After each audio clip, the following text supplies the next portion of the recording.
So in February, my oldest brother, the one I moved to Vegas with, got really, really sick. He ended up in the hospital.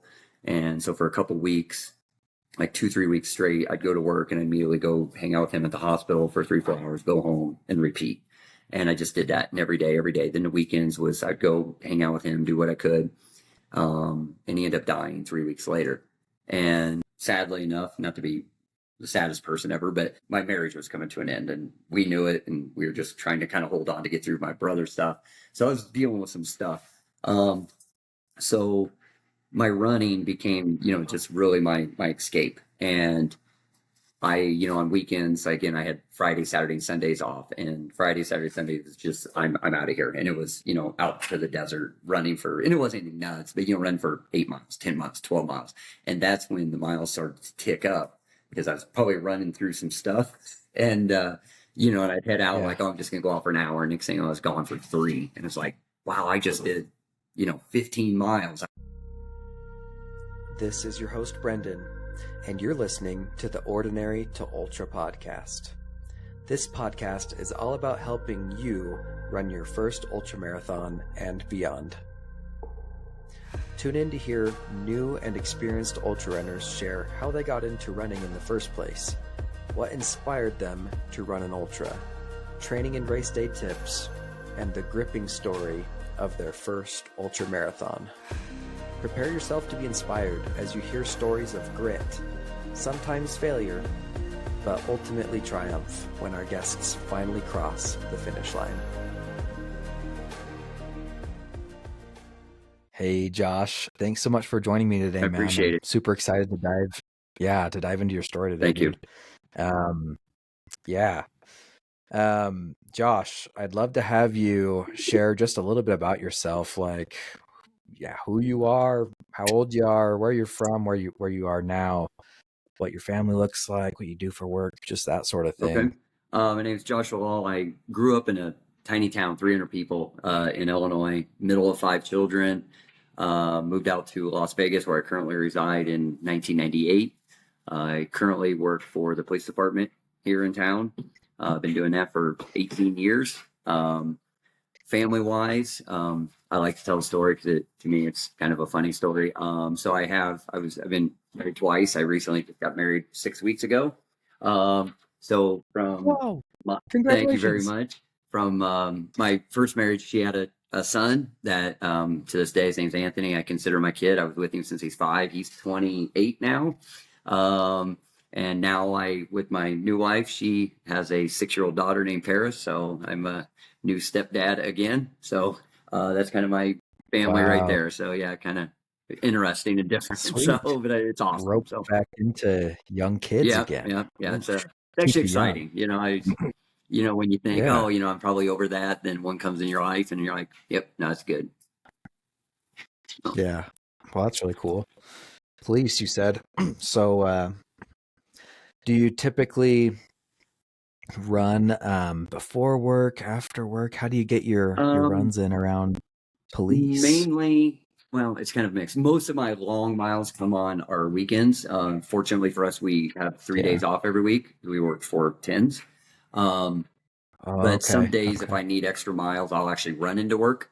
It's about 6.5, 7 miles there. So I'll run in, do my thing, and then run home. So that's if I need to pick up, like, for the race I'm training for, that's actually in a week from our recording here, a couple days. If I need to get some more, I'll run in, run back, and it gets me about a half marathon. So, but most of our runs, my wife and I will do after work, get 4 or 5 miles in there. So it's spread out through morning, night, weekends. So. Yeah, dang. That's sweet that you could run into work. Yeah. But yeah, 6 miles there, 6 miles back. And it's the way there is pretty chill, pretty downhill. The way back is very not downhill. So after you're a little tired and everything, you get going. It's literally like 2.5 miles up that big old hill, and then it kind of flattens out a little bit. But it wakes you up from a long day. It wakes you up after. I don't want to be woken up after a long day. But good for you. Oh man. And do you find that you're like, when you get into work, that you're like sweaty? Do you shower? No, or you just I don't. Maybe you're not I'm sweaty. weird. I don't care. Yeah. just I just Yeah, run in and I'm just yeah, curious and plus because you know like it's like I I'd be said, a about six mess and the rest so, of the but day. it's pretty chill. So yeah, I don't care. I deal with it. So Cool, cool. No, that's fine, dude. Good for you. I know several people who, yeah, said they run. I think just, yeah, 2 weeks ago. I think you listened to the episode too with Eric, and he said he ran, or maybe he even biked to work mhm. sometimes, preparing for his 100. Um, yeah, do what you got to Yeah, do exactly. to Yeah, you get the squeeze miles it in when you in. can. So Yeah. Well, sweet man. Thanks for the intro. Um, Josh, I'd love to have you now share when and how you got into running in the first place. so through high school and everything, I didn't, do track or anything, but I played sports. I was, played basketball and golf and stuff. I was a very average athlete on a really terrible basketball team. And then when I got to college, I unfortunately did what a lot of people do, decided to put on a ton of weight, having a little good time. But as soon as I graduated college, about a day or two after I graduated, my oldest brother was living in Arizona and he was moving to Vegas. And he called me and he's like, "Hey, I got a job in Vegas. You want to go?" I'm like, "Yep, let's go." Not I have any idea what I'm talking about or what I'm doing. So when we first moved here in August of '98, was a school teacher, and I was actually going to become a school teacher, but I had to wait till October to start. So I didn't have a job. He went to work, and we were in this apartment that a month after we moved out, it was condemned. So during the day, for a few weeks before I got a job, I didn't have anything to do. So I'm like, well, I could go for a run. So I literally went over to the closest Walmart. I bought a pair of like $10 running shoes and I just ran down to Yeah. the strip and I ran back and it was like a mile. Uh-huh. And that was Uh-huh. it. That's all I did. Just a couple miles here, a couple miles there. I never thought it'd become a thing. I really wasn't into it. It's just like, how can I waste 20 minutes and get away from this really nasty place we lived in? And then it just progressed, but it progressed slowly. I mean, for the longest time, I was doing 3 miles, 4 miles. I was running 5Ks and stuff like that. Ultra running wasn't even a phrase that existed. Trail running, I didn't know was a Yeah, thing. yeah.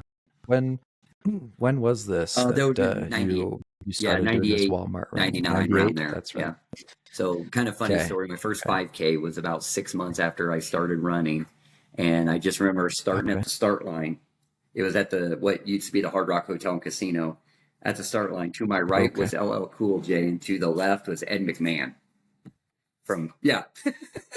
So it was weird. So that was how my running started. But Well, yeah, dang. Rubbing yeah, shoulders I with the guess, greats yeah, yeah. at the beginning. Wow, and 5Ks. Well, that's sweet. Yeah, Um, okay, and then since then, have you been running yeah. I consistently since stayed then, pretty or have you kind of been consistent. like an on and off kind of Yeah, it guy? was just Okay. no, it was really consistent, but it was mainly just part of being in shape. I'd go to the gym, 3, 4 days a week, and at one time I thought I wanted to be jacked and everything, and so I tried that. But then I Totally. would run, 2, 3 days a week, the 3, 4 miles. So, but it's been consistent since that day. But it didn't get Wow. crazy till years later. So Man, that's a long it time. is a long time. Yeah. Congratulations. Yeah. I guess I enjoy it. I don't know. Good At the for time, it you. wasn't like that passion that I think it is now. It's just something you did, like, oh, to stay in shape, you go run for a little bit. And that's just how I look at it. Like I said, it's literally just part of my fitness program.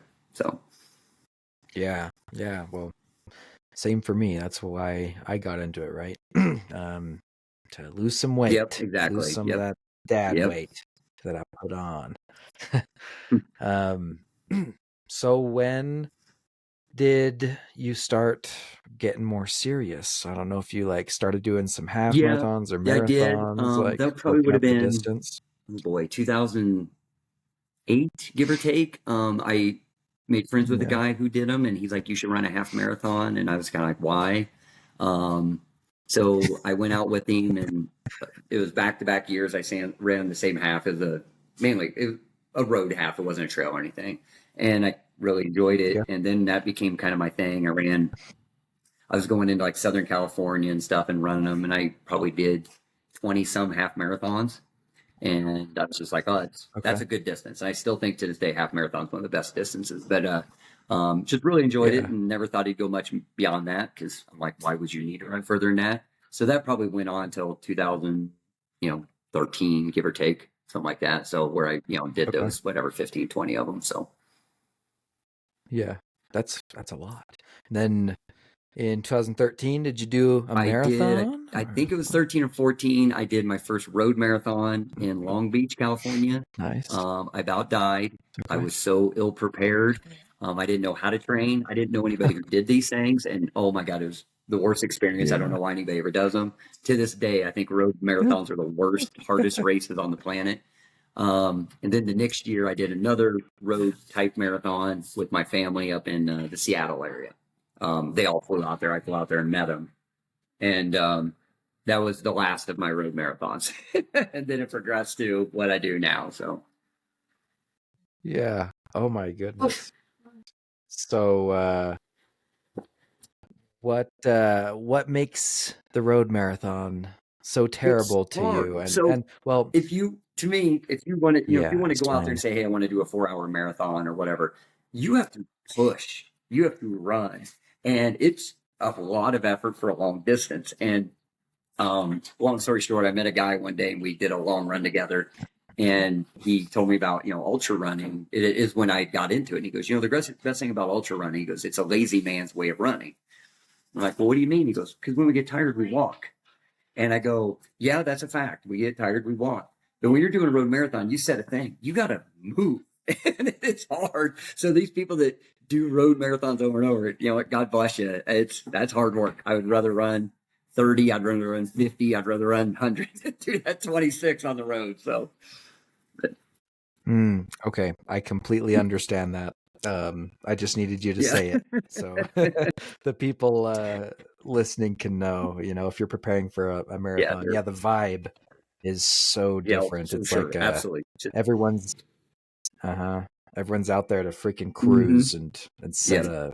a super crazy Exactly. time goal. Yeah, some of those times Most I don't even people, you understand. know, Anything, 3 and under, I'm like, that makes no sense to me how you yeah, move your body that that's fast, that long. It's just crazy. So, yeah, seriously, considering doing like a 6.5 minute mile for that that long. Yeah. long.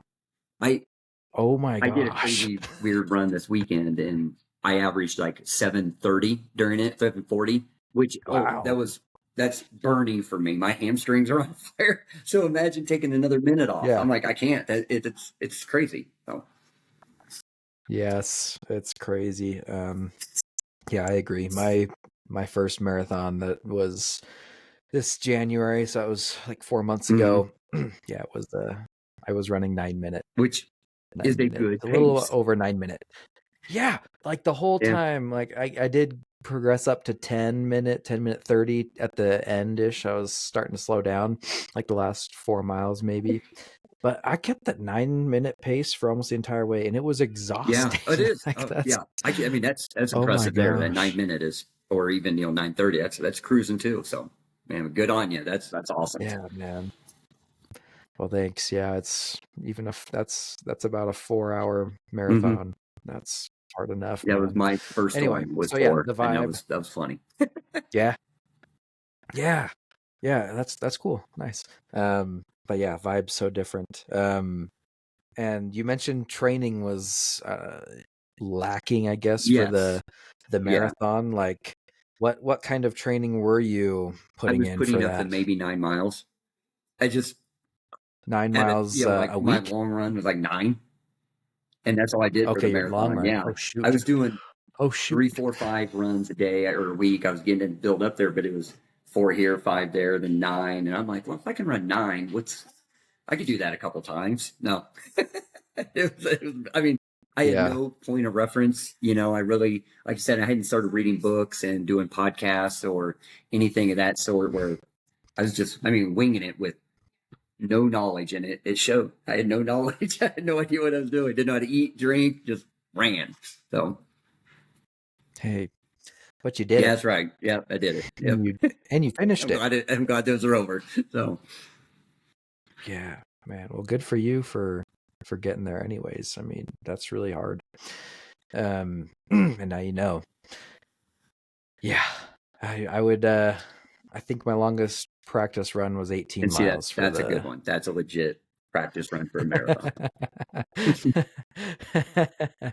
Yeah, it's a little bit Yeah. closer to that full Yeah. marathon distance. Oh my goodness, I can only imagine.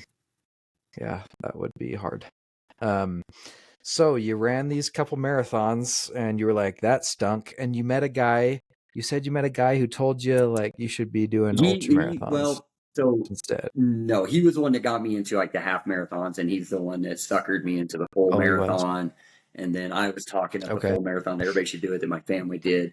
So kind of what got me into trail running, well, it's whatever, it doesn't matter, but what kind of got me into trail running is I read the book Born to Run and was like, oh, interesting. Still didn't know how to do it or whatever. And then just one day I went out to this one area near Red Rock, where I live now, and just kind of ran around this trail. Must have been a half mile. And I'm like, this is kind of fun. But I didn't really go much further than that for, I don't know, 8 months. Because I didn't know. I didn't know trail shoes existed. I just had no idea about anything. Yeah. So kind of stumbled upon it more than anything. Yeah. Did you do any hiking before? Not really. Too, I mean, I've been to Zion no. and stuff like that, and did like Angel's Landing, but I was never.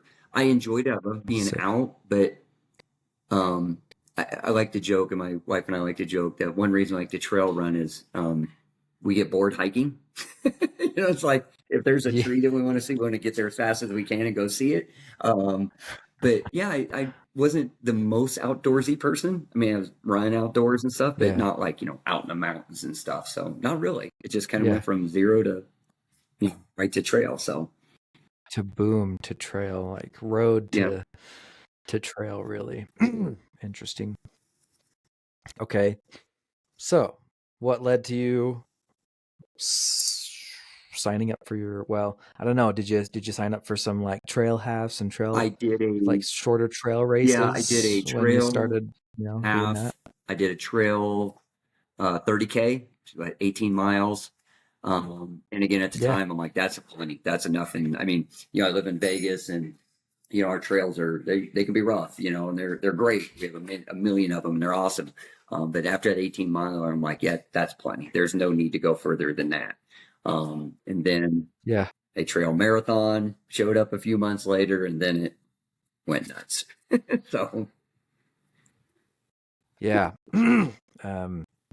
did those runs have a lot of verticality? Were they pretty up and down, or were they pretty flat? 18 or the 13 and 18 miler were, by our trail standards, are actually pretty flat. They had more like gradual gain. The marathon was the same. I can't remember, but it probably had 2,200 feet of incline, give or take. So nothing crazy. There was no like, oh my God, there's the top of this mountain, pretty gradual, up and down. It was more that, just steadiness for however many miles. So. Okay. Very nice. Yeah, that reminds me of Southern Utah. Southern Utah running vibes.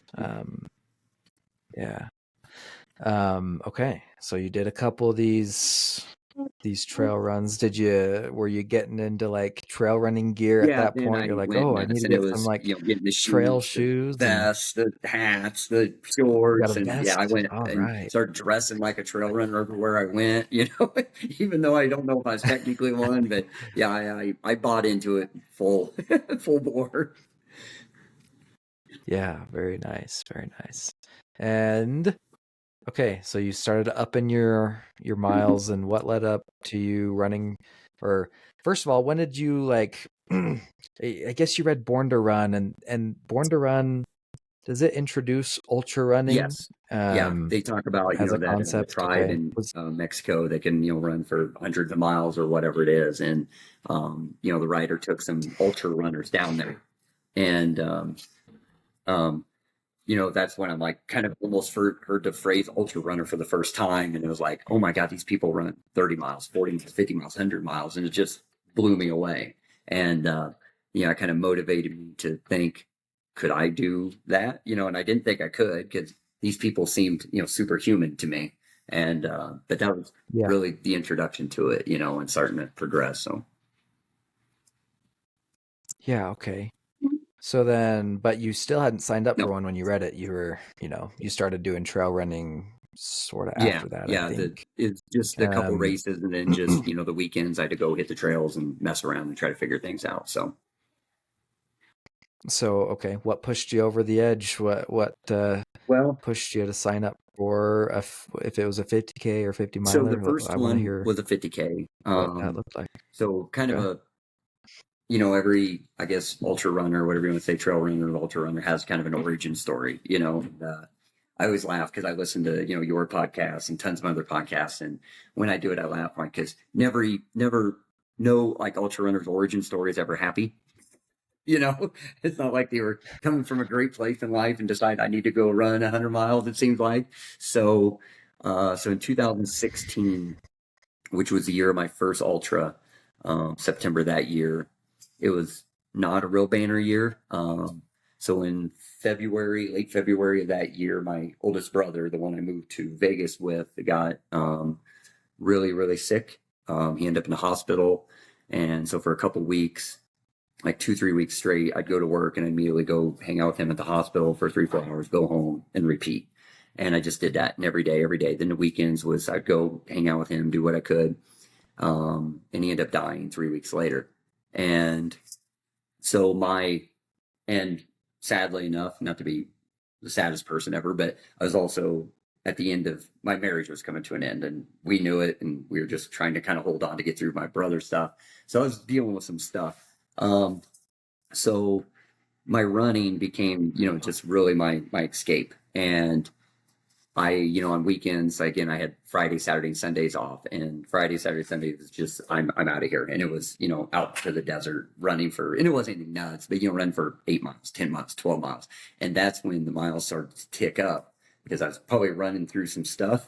And, and I'd head out Yeah. like, oh, I'm just going to go out for an hour. And next thing I was gone for 3. And it's like, wow, I just did, 15 miles. I didn't know that was, whatever. And that's when, I started doing a little research, figuring out what is ultra running, how do you do it, where do you do it, and um, I found 2 races, and one was in Chattanooga, Tennessee, is right outside of Chattanooga. I talked to my parents, and they're a whole nother story, and I'll try to keep it short, but I talked to them and told them what I wanted to do, and I'd been talking to them about my running and stuff, and so they were like, "Would you think we could do that?" And I'm like, well, I think anybody can do it. And so they must have been 8 years ago. So they would have been 63 and 64, 65 years old. They've been running, but, just staying in shape running. And so finally I'm like, what do you guys want to do this? And they're like, yeah, let's do it. So that was going to be the first one. But I ended up finding one that was 2 months earlier here in Vegas, or right outside of Vegas, out in the Valley of Fire, and that ended up being the one I signed up for to become the first one. So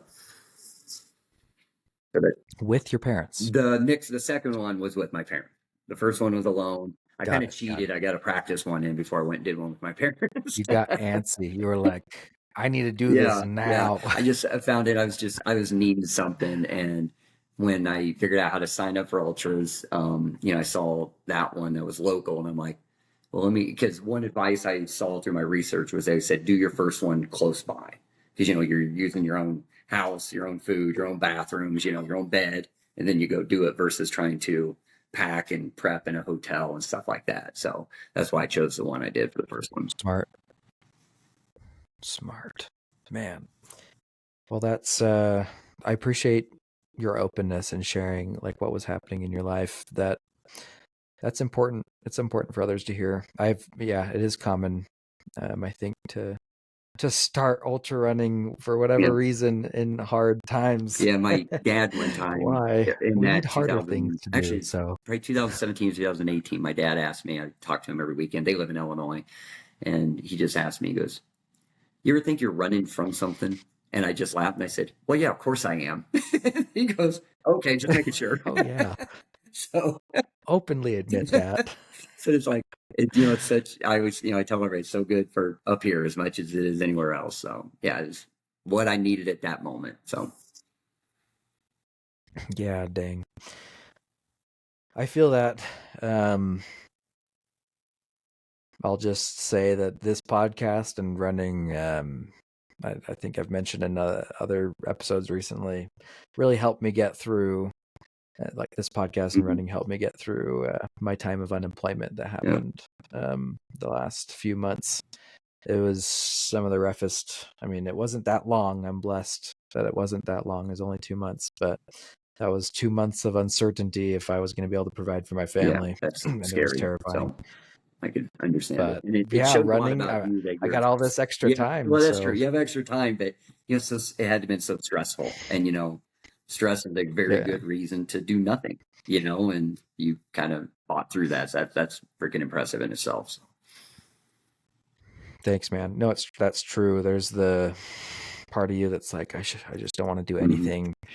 But man, does it feel good to have these conversations and to run and just get it out in those miles, Totally agree. whatever A lot comes out. Yeah. Just burn off my emotions. Yeah, man. Well, thanks for sharing that. And okay, so you signed up for this and it was 2016 and you had 2 ultras you were signed up for. So, but this first one,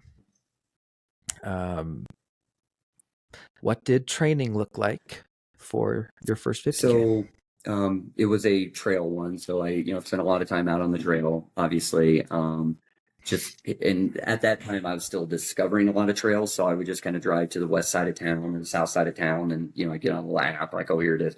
And I was doing, 7, 8, 9, 10 miles. I wasn't going too nuts on the trail. Probably because I wasn't prepared to, but my longer runs, which were, 15 to 20, I was doing those on the road. The rough part about it was, since that ultra was in September, all my training came through the summer, and I live in Las Vegas. Yeah, in Vegas. So even at 8, 9 a.m. sometimes we're pushing 95, 100 degrees.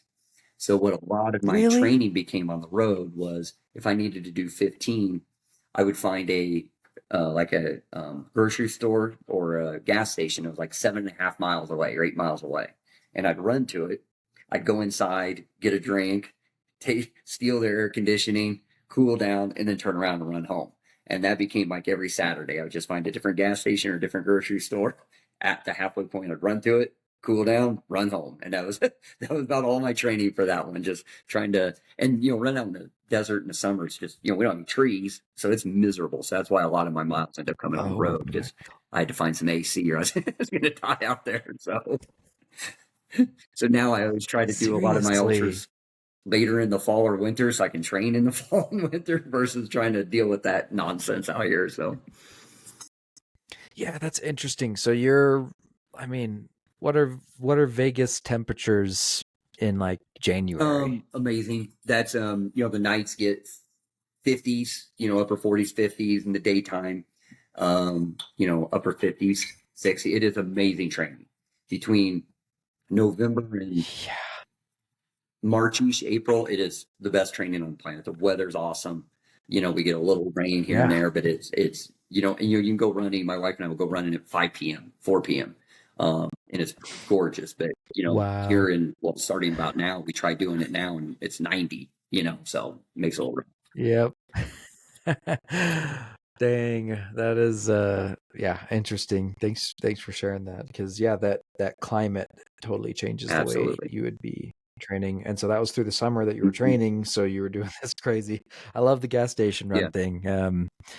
Maybe you remember the first episode with Miles, who went from 450 pounds to becoming an ultra runner. He was the first episode, but he did the same thing where he'd be running to gas stations, but he did it, I mean, because it was convenient, close to home, but also because he was trying to eat snacks and crap so that he could get used to eating like whatever to and that's the other good fuel. Thing is, all those places have restrooms if you need them. So yes, and the restrooms. Good point. Oh my goodness. Real talk. I have to poop at least 2 times before I go for a run. Yeah, so that you. Yes. Yeah, or more. So at least 2 times. And if I don't, I have to poop in the Yep. middle of the run, and it's Yep. the worst. If I poop just one time, it's No. not good enough. So it's the worst thing, because I end up having to wake up like an extra 30, 45 minutes To get it early all. just so I can poop Isn't that crazy? before I go. And the worst thing It's is stupid. before races when you're nervous and that's all you want to do and you almost can't and you're like, this is really going to go bad here in about 3 hours. So 'cause it's coming whether you want it to or not eventually. But no. Yeah. Oh my goodness. Okay. Thank you for yes, letting me have a real Yeah. moment there. So you're putting in your miles. That's awesome. Like, how many miles a week It do you wasn't think a you were doing ton. It then? was I thought it was a lot at the time because again of my just pure ignorance. Probably 35, probably maybe 30, 35. Hey, And I, since uh, learned that yeah. that's a cool down week, now. But yeah, that's what it was. Cause I'm like, well, I'm running 30 miles. I'll run 30 miles a week. So just didn't have any Well, I idea. wouldn't bash yourself. I wouldn't hit on yourself, Josh, because like frankly, it's hard to get enough Yeah. time to put in the miles Mhm. anyways. I mean, I'm probably gonna do something similar for my first Right. 50K. Like, I just don't have time to be running all the Mhm. time. I've got my job and my family and like the Yeah, exactly. podcast. And like I'm just Yeah. trying to do things. Not So enough hours. yeah, I'll probably end up doing near. Yeah, I know.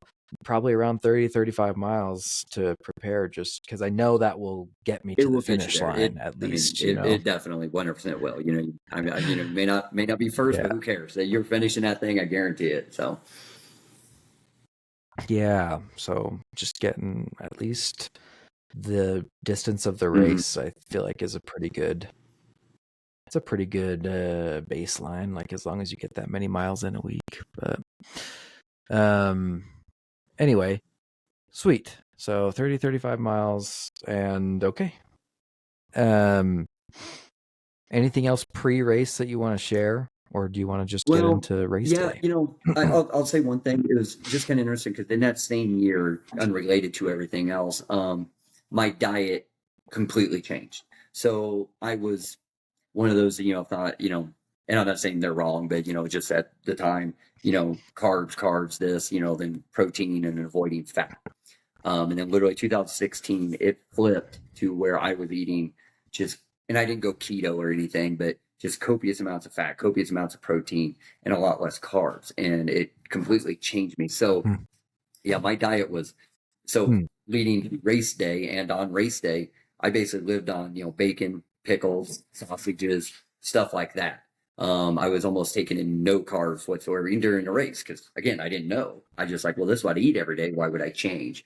So that was a big thing, and it, kind of worked. I finished, So, but yeah, it was so interesting, just all this stuff going on, and the changes I was making in my life, and bled right into that first race. So morning of, and it's still to this day, like 6, 8 eggs, a couple pieces of bacon, a couple of sausage, some pickles, and some coffee. Move on with my day. So again, didn't know Yeah, better. not So many yeah, carbs, no, not many at all. So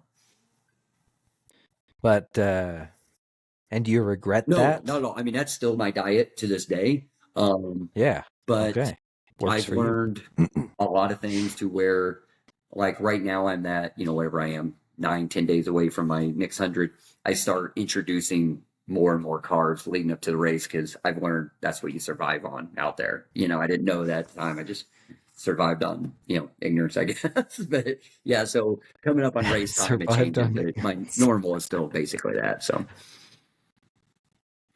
Okay. Survived on yeah. ignorance. That's the quote that I'm going to use to start the episode. Just kidding. Just kidding. I love it. Okay. Well, now, Josh, if I'd love for you to recount the day of your 50K in as much detail as you can recall, from the moment you woke up, Okay. like how sleep was, Um, breakfast, how you felt before the race, how you felt when the race started, how you felt throughout the race, any memorable moments throughout the race so until you reached the finish line. I want to hear Okay. all of it. Yeah. And I was thinking about it, because it's been so long ago. So I remember morning of, I woke Yes. up, it's about an hour drive to the race. So, and if I remember right, the race started about 6. So I think I got about 3. I ate that big breakfast I talked about, and did all the bathroom stuff we talked about. And so, got that done, loaded up my vest and with my foods and whatnot and headed out. And I remember getting there way early, about an hour because I'd been doing road races. Road races, there might be, 4,000 people at it, 6,000 people, if you hit the right marathons or half marathons. So I got there super early because I'm like, okay, I'm going to have to get there and get in this corral. Well, at the start of the 50K, there were 6 participants. So, and we started at 6 o'clock and all the other races started like 7 o'clock. So there's literally 6 people there. And so I'm like, oh, this is what trail racing or ultra racing is. So they were way too early. And I remember just being, I slept fine. I was nervous on the way, but again, it just came from, I didn't know what to expect. I didn't know how to do anything. So when I got there, I literally just kind of walked around and stared at people to see what they were doing. And I saw someone putting on like body balm, and I'm like, oh, I think I have some of that. I've never worn it since, but I'm putting it on, rubbing it everywhere. I'm like, okay, I'm ready. And I see them, changing shoes. I'm like, okay, I'm gonna change shoes now. I literally was just copycatting everything. And then people were like running, and I would run. I'm like, okay, I'm warming up like an ultra runner. And I remember they, gave us the racing, told us to go, and we take off. So the race, the way it's set up, like I said, is out in Valley of Fire, which is about an hour, 45 minutes, give or take, outside of Vegas. Beautiful, beautiful landscape. And so the way the race went is, it was like 10 miles out, 10 miles back, 5 miles out, 5 miles back. So you kind of sort of ran the same course, just shortened versions of it as you got to your 31 miles. And I remember the first 10 felt great. The weather was beautiful. The sun was just coming up. It was awesome because it was, whatever, September, October there. And so it was nice. And then it got hot. I mean, hot. We were hitting like 90. And I remember and a few people saw me. They're like, I don't know how you do this. I run a lot with like long sleeves on and hoodies, like the running hoodies. And that's what I wore the entire time. I looked like I was in the Sahara Desert or something.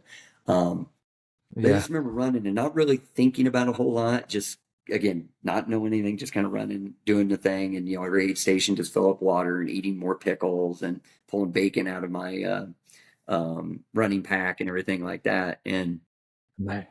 It actually went okay. But then, I learned something at mile 20 where I will talk about it probably a little bit if we get into this other race. It's okay if we don't. But my brain is not a huge fan of mine. I struggle a lot just during runs. During life I'm okay, but during runs I have very negative thoughts, and this probably happens to a lot of people. But because of the out and back nature of it, at mile 20 we were in the 90-degree range.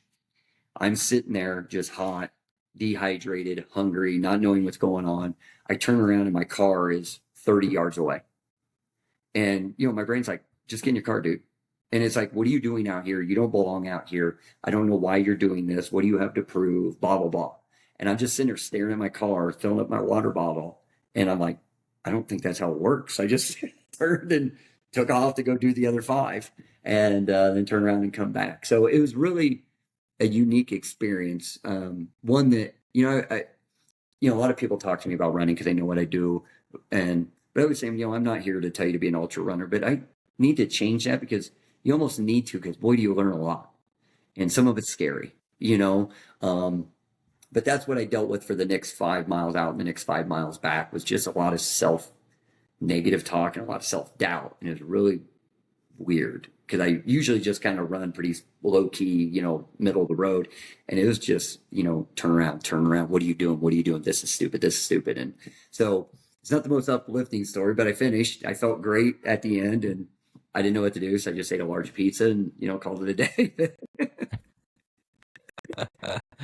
Wait, but when you crossed the finish line, did you feel great, or were you? Was your head still like destroying you? No, I was. As soon as I did it, it was like, oh my God, I can't believe this occurred. I couldn't believe that had happened. And I get in the car, and I didn't know how to cool down. I just got in the car and started driving an hour back, and I called my parents because they knew, and I'm like. They're like, well, and I'm like, I did it. And they're like, what? I said, I did it. I'm done. I'm driving home. And I'm always big into the outliers of the world, the freaks of nature that we see. And they're like, holy crap. They go, how long did it take you? And I don't remember my exact time. It was probably 7 hours or something. Might have been more than that, actually. Yeah. And I'm just like, oh, whatever. I started at 6 o'clock, whatever time it is now. I said, you're not going to believe this. There was a guy done in like 5 hours. He probably went home, took a nap, took a shower. He might be at work right now, and then immediately talking to my parents immediately turned to that guy. My dad's like, I don't know how that's humanly possible. How'd he get done so fast? And that just became the thing. But, then I went home and the same thing. It's just like, wow, and it was worth every moment of the self-doubt, every step, everything. I just couldn't believe it. And I went to work and, and people were like, did you do this? And because all of them ran and are healthy and stuff like that. But they're like, did you really? And I'm like, I guess, I did it, and so it was, through that was just a excitement of the finish. And it was amazing to me. So, and it sounds cliche or whatever, but it literally changed my life. It did. Because then it was like, oh my God, now I got to see what else is in this world, in this exact world of ultra running or trail running. So, yeah, was your first, like right after finishing, where you're like, okay, yeah, time to sign up for a 50 miler? Well, yeah, that came a little later. I 50K'd it to death for a while. But, okay. Just at 50 miles, like that's when you start doing it. Well, that's from my house to wherever. You're like, that's impossible, So, but, and it's like a whole nother 19 miles. And it's a whole different 19 huge miles. Addition. Yeah. Yeah, it's a huge addition. Do you mind if I ask too, Josh, like in that race and maybe in other races you've done, when you like get in that headspace and your brain's like, what are you doing? Why are you doing this? This is stupid. What keeps you going? What kept you from going to the car? Fear of disappointment. And I think the fear of disappointing probably others more than anything at that moment. Because, everybody knew I was doing it. My parents knew I was doing it. My family knew I was doing it. And they couldn't believe that it could be done. Not that they doubted me. They're like, oh, you're going to do this. But when you're just sitting there, I always say, your head, you have multiple, I always call him the little guy, one little guy that's not a fan of mine. There's the other little guy, that is like, no, you can't stop. How are you going to get in the car and call everybody and say, I didn't do it? And, having a DNF is not the worst thing in the world. But at the time, I didn't know that existed. And that was the other thing, was I didn't know you could quit. There was a little guy telling me to, but I'm like, no, that's not how this works. When you play basketball, you don't stop in the third quarter, you finish, Play golf, you don't stop on the 12th hole, play 18. And that was really kind of like I didn't have an option. It's like going to work. You wake up, you go to work. You work all day, you come home. And that was kind of my day at work, I guess. And yeah, just that thought of calling people going, yeah, I couldn't do it. Just, woo, it gave me the willies, so, but. Yeah, that's a fantastic comparison, honestly, though. Like, yeah, you don't see people in the middle of a basketball match going, yeah, I'm good. Well, I guess I'm done. I'm tired, so I guess I'm going home. That's not a thing. Interesting. Interesting thought. Well, good for you for finding that reason, whatever it is, to keep going. Yeah, that can be hard to find. And you could, you could find, I don't even want to call it excuse, but you could find every reason on the planet to stop. And, there are some very viable reasons to stop. But, your brain, I always like tell people, is so selfish. It wants all the food. It wants all the attention. It wants everything. It wants you to sit on the couch. And it's a tough fight to fight, that sometimes telling your own brain to, hey, dude, shut up. No, I'm not stopping. So. Man, do I know it.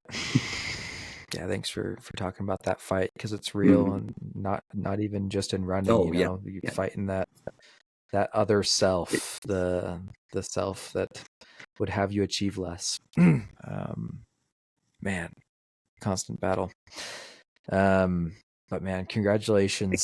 So happy for you that you were able to start it that day, and I know you've achieved so much more since then. I'd love to hear, like, I know you have one prepared, another race you want to share, but I'm intrigued what happened with the 50K that happened after that with your parents. I'm actually glad you asked. Did they finish a 50K? I'll tell you, I'm not telling you who put on your show, but those two would be an amazing interview. So my parents, in a nutshell, are just, they're just normal people. My dad worked at J.I. Case building construction tractors for 30 years and then bought some farmland, and that's what he does now. My mom um, was a school, I mean, she raised all us kids, and then it kind of a funny, weird story. My mom and I graduated from college, from the same college on the same day with the same degree. So we walked across stage together. What? So yeah, so she became a school teacher in her 40s. Um, then she started running in her 60s, and by I don't know, she'll yell at me. I don't know the time frame, but by 60, 61, she was doing like 35Ks a year. And my dad would just go to him, and he, whatever, he did his running thing. And then, as I started to kind of build up on this, and it kind of opened the door to people going, "This is a thing." That's when I convinced them to do a 50K, and they just trained their butts off. And my mom was still working full time. My dad had since retired, but was still farming. Um, so they drove from Illinois to Nashville, where I met them. I flew there and hung out for a few days. Got in the car, we drove down Chattanooga, and it was one of the coolest experiences. My parents ran together. I ran by myself, and it's actually a really neat course. I don't think they put the race on anymore, but it was a 7 mile. I call it a lollipop, where it's like out and then it makes like a loop, and then you come back down the stick of the lollipop. And what was kind of neat about this Yeah. race is, so you had to do like 4 loops, and then there was like a weird, whatever, couple mile stretch, but you could run the lollipop any direction you wanted. So so I kind of went out, did one, went out, did another one the other way, and it's like that one felt easier, so I just did that the whole time. But yeah, so it's kind of neat. But it was so amazing. I went out, had my big experience of the one, and worked through some things, and was sitting there watching my parents. I got done a couple hours before them. See them coming through, starting their last leg out, where the last couple. I mean, oh my God! I mean, we're talking in their 60s. My dad and mom's always been in shape. Just my dad lifts weights and he works hard, and not ultra marathoning shape, but just they've stayed healthy people. But watching him do that, coming up this last little incline before the finish, and I was running, like taking pictures, and you could see there was nothing left in their legs, but they never stopped running. It just was this, lumbering up this hill, and my dad would get a little ahead of my mom and turn around and look at her, and she'd just nod and keep going. And, they cross that finish line together. And the excitement that I felt 2 months earlier was tripled just watching that. Because I mean, what an amazing accomplishment. They'd only been running for whatever it had been, 4 or 5 years. And again, think of my story of what got me going. So we're talking about their son passing away, and talking about every reason not to. But that gave them every reason to. That became kind of their getaway. Go out, spend 6 hours out on the road on a Saturday together, just run and walk and doing whatever to get in shape for this. So it really geared their focus towards doing something that was absolutely spectacular. So, but Man, how cool is yeah, that? it was amazing. It was absolutely How cool is amazing. that? There's a picture that's still on my phone to this day that is them finishing. I don't remember who took it or how, because it was from behind, and the 3 of us walking away. And it's one of my most cherished things, just seeing those two literally right after. And one last story about that is, we went back to the hotel and took a shower and everything. We went to go get some pizza, and Yeah. we got to the little pizza place, and I walked up and I opened the door, and I was going to hold it for my mom, and they weren't there. And I turned around, and the 2 of them were standing there in the parking lot, like negotiating with each other, trying to figure out how they were going to get over the curb, because their legs were so shot they couldn't swing their legs up onto the sidewalk to get in the pizza place. So I just remember sitting there laughing. Of course, my mom's like, you could help me. And I'm like, no, this is just too funny, so that was, their introduction. So, and they're still running to this day. They do the Leadville race that I do every year. And yeah, it's amazing. So, Which we Leadville do the race? marathon every year, and then they do what's called the heavy half. It's 15.5 miles. It's one of the best races on the planet. My dad has done it they had a COVID cancellation, but I think he's done it 6 times. My mom's done it, I think, 3 or 4. So yeah, so when we talk about elevation gain, Leadville has it all. I mean, you're talking, 5,000 feet and 15 miles or whatever it is, 4,000 feet. It's crazy.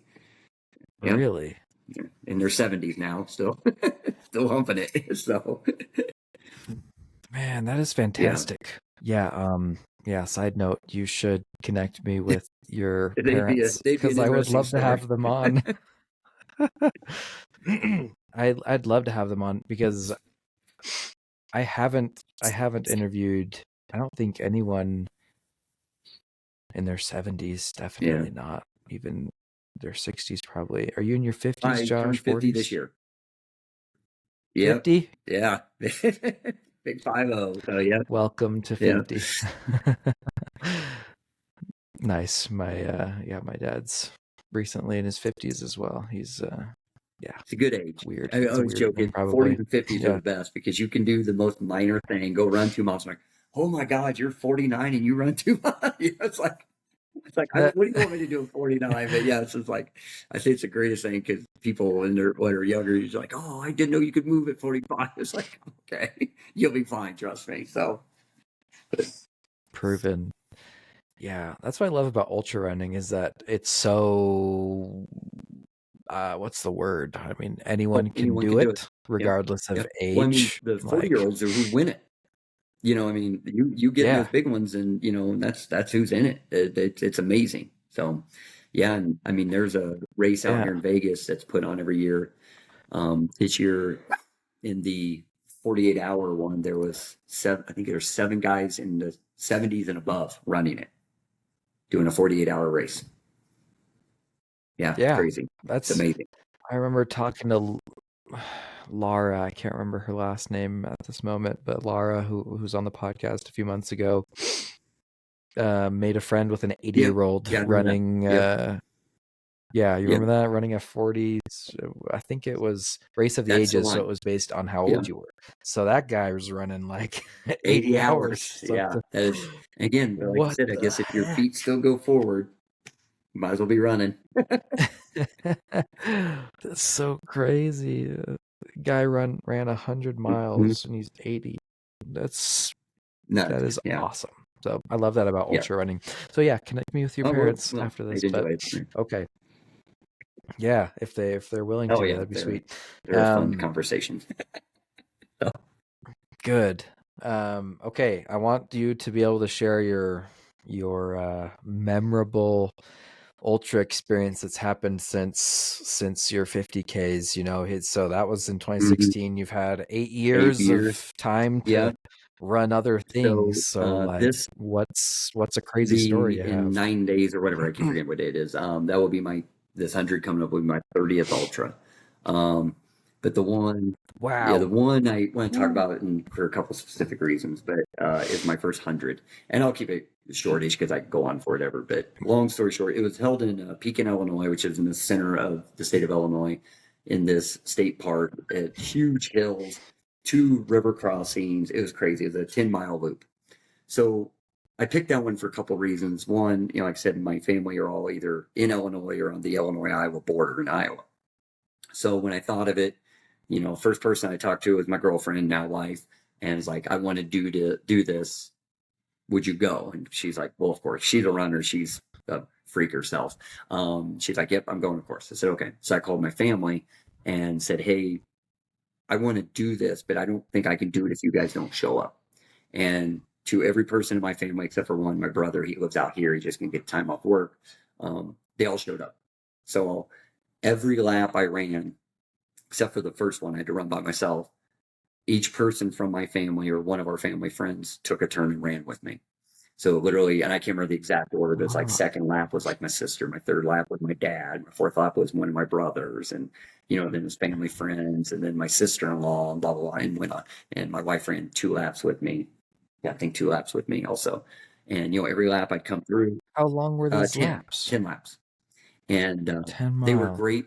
So time when we would get on little Zoom meetings or whatever and talk, and they're like, "Well, what is our job as a pacer?" And I go, I finally was like, I think pacer is actually a bad term because I'm setting the pace. I'm not running with you, you're running with me. And they're like, oh, that makes sense. I said, I don't know what you do. I said, I think you just keep me alive, keep me talking, keep me going. And they're like, okay. So they were all so great. None of them had done this before. and we just head out, and I would just get in front of him, and whoever's with me would just cruise behind me. And anytime I talk, they'd respond. No one really tried to push a conversation or anything. And I'll get to one of the big story I wanted to tell, but I just, it was in that moment, even before I did something like that, I knew there's zero chance I was doing it alone. I couldn't have done it alone. I wouldn't have made it. There's no way. It took me, I think, 31 hours to do this 100. Yeah, Whoa. which is slow. I mean, that's a long haul.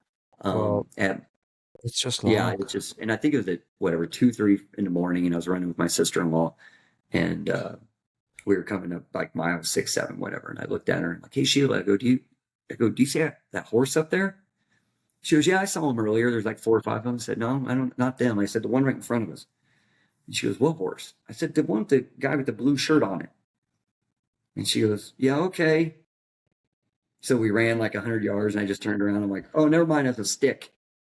And she, all of a sudden, that just kind of freaked her out. So we come in to, the 10 miles done. I'm switching shoes, switching socks, whatever, eating something. And I remember my sister-in-law, he just saw a man on a horse. And she was like so worried. She's like, what do we do? And my wife's like, we go run. I think that's okay. And then, it just went out. And it was just the most amazing experience. And I'll tell you this one story I have to tell, because it's my favorite story about my wife. And I'll get to the end of that. So I'll tell my one. I'm sorry, kind of jumping around on you. But so the You're first good. long run she ever paced me on was my first 100K. We'd been dating for only like 9 months, and it was on her birthday. So she was a keeper that she came running with me on her birthday for 100K. But she had to work. She worked graveyard the night before. And so she got off at 8 a.m., Whoa. couldn't sleep. So she just drove out to the desert, found me. So at mile 39 is when I met up. I saw her mile 26, and then she went out to mile 39 to meet me and start running with me. So I got to mile 39, and when I came in, I just looked at her and I said, there was something really wrong. She's like, okay, what is it? And I said, I don't know. My stomach just is in knots. I can't drink. I can't eat. I can barely move. She's like, okay, what do we do? And I'm like, I'm not sure. Fast forward about 2 minutes, my buddy who gave her a ride out there, I was leaning on his car, throwing up on it. And everything I'd eaten just comes flying. Well, I felt like $1 million, so we take off. So that race ends, great. We end at like midnight. A few months later, I run my first 50 mile. So I'm running now in this kind of loop race, and she's outpacing me and running with me. And we get to mile 40, and so I come around, and she's waiting for me to go out with me. And I just look at her and said, there's something wrong. She's like, what is it? I said, my stomach. It's just something wrong. And she's like, okay. And, try to give me some water and stuff, and battled through it. And I just like, man, it's just terrible. So fast forward to the 100. I come around, 4th lap, mile 40. I sit down, and I look at her and I said, hey, there's something wrong. And she goes, yeah, I know. I said, my stomach really hurts. And she goes, yeah, I know. And I'm looking at her, I'm like, you are the sweetest human I've ever met. What is this attitude? And she looks at me and she goes, your stomach always hurts at mile 40. We're in the 100K, the 50 miler, and I knew it was going to hurt today. She's like, you'll be fine. And I'm like, I wonder if this is in my head. And literally ate something and just, it was kind of gone. So it was the weirdest thing. At the same time, every race, it was just a knot of terribleness. And she just saw it come and it was like, yeah, okay, it's fine. And just ate and went. That is and, funny. Yeah, so that race, the last lap I did with her, and literally the race ended on this tiny incline through this grassy field. And someone took a picture of it where literally her hand is in my back, just pushing me up the thing. I have my trekking poles, and there's nothing. The kind of funny thing about it is when you finish something that long, you're just relieved. Is this the 100? Yeah, this is the 100. You're just relieved. You're excited. Okay. But it's also funny because when I kind of learned this watching documentaries on mountain climbers, someone said, when you climb the top of the mountain, there's no parade. There's nothing up there. And you get up there and you're like, why'd I do this? So we get done with the 100. I come running up, I get it. And there's, 10 of my family members, whatever. And they're like, all right. And you just stand there for a second. You're like, wow, I did it. Then you stand there and then you go, all right, well, let's go home. And that's kind of, it's just kind of the end. You out there for 31 hours. Everybody puts this effort into it, puts this time, put all this stuff. And then it's just done. And it's the greatest feeling ever that you're like, there should be like a ticker tape parade or something going on, but you're just done. It's the weirdest feeling. So, but yeah, that race is it just, and I know everybody on your podcast has really talked about it. It takes a group of humans to accomplish this. Anybody that looks at me and says, and I had this attitude before I met her, I'm going to do this alone. I don't need anybody to run with me. I don't need anybody to train with me. I don't need to prepare with anybody. I could do this alone. And there wouldn't have been 150 miler, 100K, 100 miler finished without her, without my family. It just wouldn't have happened. You have to have it. You have to have that support of someone's heart. Even if they're just waiting at the finish line for you, knowing they're there, I think is so huge. Going, okay, I want to quit, but they're down there and I got to get to them. So. That is true. Yeah, it's probably a lot easier to give up if you're just depending on yourself. Like you're just accountable to yourself. So I was like, yeah, I can end this. It's fine. But when someone's waiting at the finish line, it's like, or running with you, and all they ask are, "You good?" And you just go, "You know what? I am good." Say it out loud, and you just keep moving. So yeah, it's really important. And then with the one I have coming up, same thing. She's going with me, and my parents are actually running in it. My dad's doing a 24-hour race. My mom's doing a 12-hour race. So we'll kind of have, because we have the same course, we'll all kind of have that support of seeing each other every loop around and stuff. So yeah, it's so just vital. Just, I guess if I had advice to give any of your listeners, if you're running alone, find a friend. It's just find someone to do it with. It's amazing. So. Well said. I have to ask you about this wife of yours that's running with you all the time. Does she run entire ultra marathons with you? Is she like doing that with you, or is she just kind of paces you me, but on most of during them? my with that 100 miler, she did 20 miles. During my second 100 miler, she's right here, 35. Yeah, she ran 35 miles pacing me. So it's funny because I know she's never signed up for and done an ultramarathon, but she's done ultramarathons. Oh, she has. Like she's done it for an 8-hour race. We did that. We hit ultra, distance. That was like her first ultra. But yeah, she just runs. Then in that, 100K, she ran from mile 39 to 62 with me. And before that, she'd never run more than 15 miles. So she's, yeah, I got lucky. Well, if you can hear me, you're a machine. Congratulations. She is smart. Well, she absolutely is. That's awesome. With the one coming up, she told me she has a goal of how many miles she wants to run with me. I'm like, what is it? She's like, you'll see. And I'm like, okay, this is going to be something. So I look forward to it. Yeah, she's awesome. So. Man. Well, that's fun. Does she run her own races at all, or do any other things that are fitness like her thing? I'm just curious what her thing is. Physical freak. But she does do a lot of races, but we generally do them together. For example, we went to Nashville in December, and ran in this race called it's not the Tennessee Mile. Whatever. I think it's called the Tennessee Mile or whatever. It's an hour, or it's a timed one. So they have like a 6-hour, 12, a 24, and a 48. So we did the 6-hour because we actually wanted to have a vacation built into it too. So it's just a 1-mile loop, and it's called the Murder Mile. There's actually a documentary about this thing. It's amazing. So we did the Murder Mile for 6 hours, and she actually won the race. So went out there, first time she ever did it. Yeah, and she did 20, I think it was 20 miles in that 6 hours. So, I say she runs with me. I was technically running with her because when we had time, we had enough time in our head for either 2 or 3 laps to get to the 6 hours. And I just looked at her. I said, 2 is probably good. She goes, yeah. And she's really calm and laid back. And she's like, yeah, let's just do 3 though. I'm like, all right, 3 it is. And that was the one extra mile that she wanted to do that ended up helping her win the entire race. So it was really cool. So. Man, well, that's super cool that you both are running together. Haven't interviewed many dual running couples.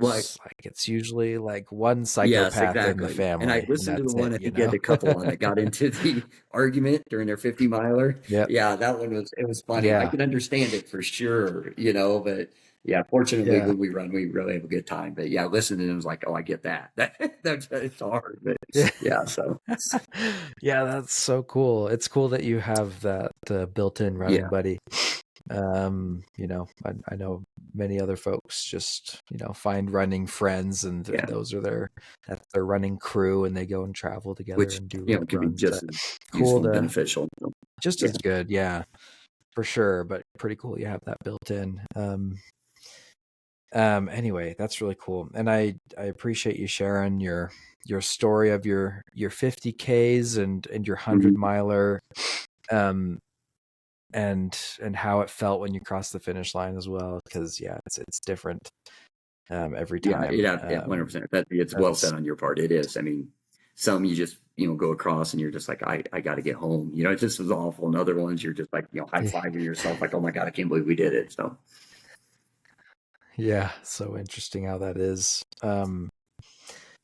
Josh, I'd love to wrap up by asking you if you could go back and give advice to your like past self that like maybe was just getting into running or just considering the ultras and getting into this and doing this. Is there what advice would you give your past self? as far as, you know, the running aspect, I would have told myself to do it sooner because I, you know, didn't, like I said, didn't know its existence. Um, and I think probably the biggest advice I'd give from the me that did actually start doing it in, you know, like 2016 was to enjoy it, because it became such a thing, like I must accomplish, you know, I must do this, I must do that. And it's like, and now I do them and they're still hard and I still got to work, but they're fun, you know. And that would be the thing, just like, dude, just remember you're out here, put a smile on your face, you don't have to run serious, you know. And I've learned that, you know, now I'm the guy who waves at everybody and says good morning everybody. And I just would have went back and just said, you know, and I think I would have, you know, said enjoy, because I think I would have remembered them more, because I, you know, I knew we were going to talk about my first one, and it was really hard for me to come up with a lot of the details, because it was kind of like, that's done, what's next? That's done, what's next? And I'm not super competitive because I don't win anything. I'm a middle of the packer at best. But that would have been my thing. Hey man, enjoy this, remember this. Now enjoy this one and remember this one, versus that's done, where's my next one at? So that would probably be my advice, and it'd probably be my advice to everybody is, yes, it's a grind. Yes, it, you know, can suck or whatever, but it's an absolute grind. But remember that grind and remember why you did it. And you know, when you're done, smile, pat yourself on the back, go, oh my God, we did that. And you know, just again, remember why you lace those shoes up, put that vest on, you know, and step out there. And that would have been my big thing to say, dude, just enjoy this time, because you know it's not going to be forever. And I've luckily learned that. I just learned it probably a few years later than I would like to. I appreciate that. Because I think I might be not living that as much as I should. So I really appreciate hearing that. Yeah, I'm in the beginning of my ultra journey, so I do look at these and I'm like, yeah, but like, what's Right. next? Yes. And you know, Yeah. and that's an exciting and good thing probably, but I am wondering if I'm like rushing it too much. I was like thinking of signing up for 50-miler right after my 50K, but I'm also having a kid right around that time, having another baby right around then. I was like, maybe I should just slow Well, down, because like the there's timing seems right. You no might want to rush get it here. I done. have But, It's true. It's true. And that's why I'm like, yeah, because I'm already going to be trained up. But I'm also having a kid, and also there really is no need to rush. no, there's There not. is no And I need agree to with you. rush. I agree. But you'll Yeah. know. I mean, it's, you know, Like like anything there else, will be, you'll sit there one day and be like, you know what, it is right. Or no, I do need to wait. And you know, people always say, you know, listen to your body. Well, listen to yourself too. And with these things, because you know, I've done that too. It's like, I'm done with that. What's next week? What's next month? And that's silly, because what am I, you know, what am I in a hurry for? So, but hopefully you do it, because I want to hear yeah. about it. So look forward to hearing all about it. Yeah. So I'll let you know if that's what ends up happening. But it's a busy year. Just there's a lot going yeah, on between having babies and trips, yeah. and I've got a triple race series already signed up, and It's that ends in my first 50K, it's a right? weird So pastime we selected, because it does yeah. take time. You know, it's not, you know, even playing golf for a couple hours on Saturday or whatever. This is days and days of hours and hours. And like I said, with what you have going on, your babies and, you know, job and everything, it's hard. And it's, so commendable that you are able to still prepare for that 50K and even think about the 50 miler with everything going on. So, because a lot of people are like, nah, I'm good. And it's amazing. Oh, thanks, man. That's true. It's hard to fit it in, but you gotta, because it's just it's also what It's gets me what gets through. you through it. Exactly. It's well said. This Yep. is what gets Yeah, me through the other things. exactly.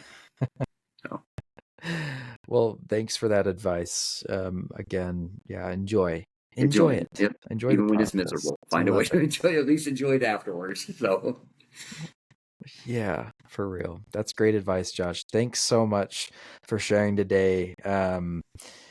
I'll try and link Josh's like Strava if he's, I don't know if I you're on am. Strava. If you're, yeah, well, I'd love to Yep, link you please do. It'd be in the awesome. show notes if you're down. And I know Josh also has a sock company, and I think Athletic Yep. Socks is a Yep. part of that, and other And varieties of I'm going to socks. want But your address if you when you want to can give a text quick it to me because I want intro to on send you me. a couple pairs and see what you think. So you can use them in that Oh, training. well, So, thank you.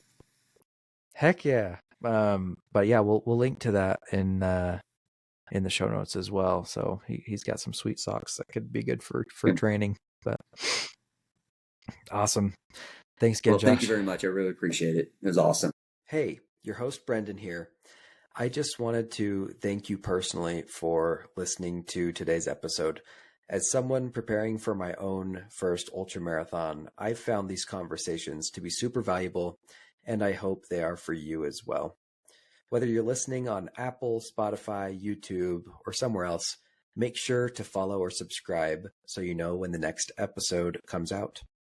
Also, make sure you check out the show notes of this episode. There's a link to sign up for the Ordinary to Ultra email newsletter, to join our Facebook and Strava groups where you can meet other people striving to run their first ultra marathon, and see any links that our guests may have provided as well. Thanks again, and we'll catch you in the next episode.